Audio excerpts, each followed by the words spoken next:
صدای چیه؟ تو هم شنیدی؟ صدای همسایه‌مونه. ولش کن. حالا فکر کن تو تاریکی شب صدای عجیبی از خونه بغلی میشنوی. از پنجره نگاهی میندازی همه چیز عادی به نظر میاد. ولی اگه بدونی پشت اون دیوار مردی زندگی میکنه که تنها تفریحش شکنجه و کشتنه چی؟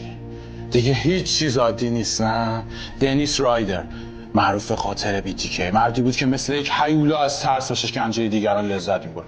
اما این هیولا هیچ وقت شبیه چیزی که تصورش می‌کنی نبود.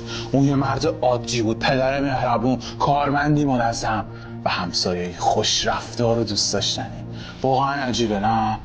مردی که نه فقط قتل‌های وحشیانش بلکه زندگی دوگانش همه رو شوکه کرد. عجیب‌تر این که توی 17 سال 10 نفر کشت اما هیچ رد و نشونی از خودش به جا نمیذاشت. هیچی.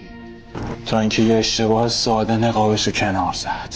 یه فلاپی دیسک اونو لو داد. اگه دوست داری جزئیات بیشتر این پرونده ترسناک رو بدونی پیجمو فالو کن و کلمه BTK رو برام کامنت بذار. ویدیوشو برات میفرستم.